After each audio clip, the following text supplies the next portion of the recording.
ახალი წლიდან დიეტაზე ვჯდები. სავარჯიშოდ უნდა ვიარო აუცილებლად ყოველ კვირა. და ერთი წიგნი უნდა წავიკითხო მინიმუმ თვეში. და საღამოობით აუცილებლად ფეხით უნდა ვისაინო ხოლმე.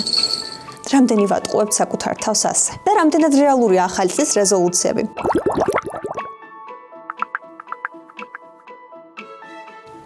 ზოგადად ახალ წელს მიზნების დასახვა ბევრად უფრო ეფექტურია, ვიდრე წლის ნებისმიერ სხვა დროს. მაგრამ მედალს ორი მხარე აქვს. ახალ წელს დასახული რეზოლუციაც კი დიდი ალბათობით ჩავარდება.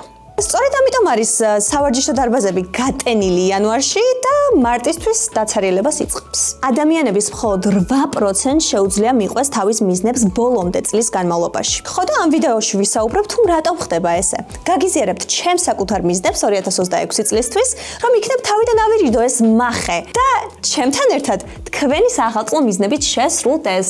პირველი, ძალიან დიდ იმედებს ვამყარებთ საკუთარ თავზე. ადამიანებს გონიათ, რომ თითქოს ძალიან მასშტაბური და გრანდიოზული მიზნები უნდა დაისახონ, მაგრამ არა, ბევრად უკეთესია თუ პატარა სამიზნეებს აირჩევთ და მათ მისაღწევად პატარ-პატარა ნაბიჯებს გადადგავთ. ჯეიმს კლიერის წიგნში ატომური ჩვევები დევს ასეთი იდეა, რომ თუ რაღაცაში ყოველ დღე 1%-ით მაინც გაუმჯობესდებით, ამას მინიმალური ძალისხმევა დასჭირდება და დროთა განმავლობაში ეს ეფექტი გაბევრდება. ხო და ჩემი პირველი მიზანია ფრანგული ენის გაუმჯობესება. რამდენჯერ მithქვამს, რომ წიგნებს წავიკითხავ ფრანგულად, ფილმებს ვუყურებ ფრანგულად, მაგრამ 1-2 თავი, 1-2 სერია და ვანებებ თავს. ჯეიმს კლიერი კი გვეუბნება, აირჩიე რაღაც, რის იკეთებაც სულ რაღაც 2 წუთში შეგიძლია. ხო და წელს გადავწყვიტე გადმოვწერო Duolingo. ეს არის მსოფლიოში ერთ-ერთი ყველაზე პოპულარული აპლიკაცია სრულიად უფასო უცხო ენების შესასწავლად. ყოველ დღე მოგდის ნოტიფიკაცია, რომ სტრიკი არ დაარღვიო, რომ გადახვიდე შემდეგ ტურებში. მეგობრებსაც შეგიძლია შეეჯიბრო, მაგალითად 2 ერთნაირი გაკვეთილი გაიაროთ ორივემ და რომელი უფრო სწრაფად გაივლის, რომელი უფრო მაღალ ქულებს დააგროვებს. თან დღეში სულ რამდენიმე წუთს წამართმევს. ესეთ რაღაცებს თუ თქვენს აღმოაჩენთ თქვენი მიზნებისთვის, ვფიქრობ, ბევრად გაგიადულდებათ მათი მიღწევა. მეორე, ზედმეტად ბუნდოვანია ჩვენი მიზნები. ყველაზე გავრცელებული ახალი წლის რეზოლუციები არის დავიკლოთ წონაში, ვივარჯიშოთ, ჩავდგეთ ფორმაში, მაგრამ ძალიან ზოგადია ეს მიზნები და ძნელია გაიგო გაქვს თუ არა პროგრესი.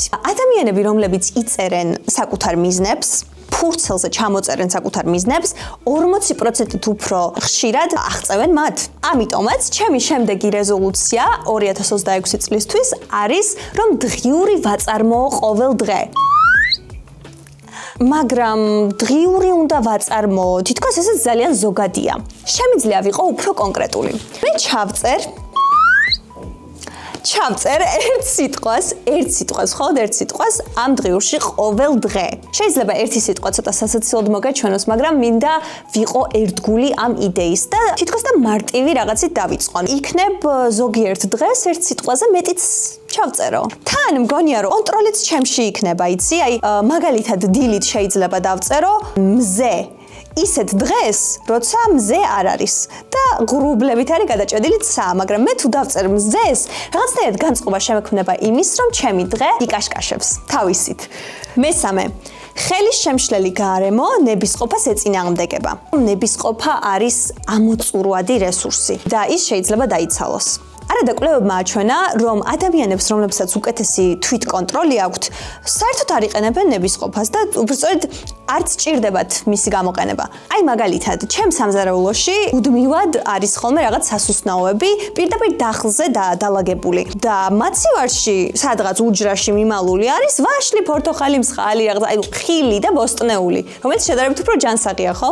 თვალში თქვენი აზრით რომელი მხვდება? რა თქმა უნდა, სასუსნაოები, რა თქმა უნდა, შოკოლადი, რა თქმა უნდა, ტკბილი. ენერგიაზე როგორ მოქმედებს? ტკბილის ჭამისას ატყობთ, რომ პირველი 15 წუთი ძალიან მაგარ ენერგიაზე მოდიხართ და მე ჩამოდის დაბლა. 2026 წლიდან მე დავლევ მხოლოდ და მხოლოდ Coca-Cola Zeros. Zeros.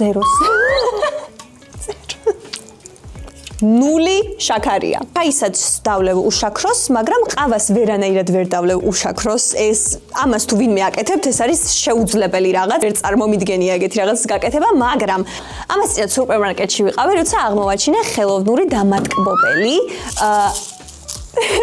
ეს შაქრის ჩამნაცვლებელი და აქვს ნახეთ 0 კალორია. და არ შეიცავს შაქარს, მაგრამ სიტკბო ეს თითო ტაბლეტი არის ისეთი სიტკბოს მქონე, როგორიც არის 1 ჩაის კოვზი შაქარი. საერთოდ ვერ ვამჩნევ განსხვავებას, შეიძლება ისიც თქვა, რომ ამას ცოტა უკეთესი გემო აქვს. თან რომ ჩააგდებ ცოტა ბუყბუყებს და რაღაცა ძალიან ესეთი სასიამოვნო გამოსაყენებელია. ხო და მოკლედ. მაინტერესებს თქვენი მიზნები 2026 წლისთვის. გამიწერეთ აუცილებლად კომენტარებში. ეს უკვე ჩემი აზრით თქვენგან წინ გადადგმული ნაბიჯი იქნება. აბატროებით. ხო და გილოცავთ ახალ წელს. მე მარიშკა ვარ by the way. ჩემი ელფი. Yep.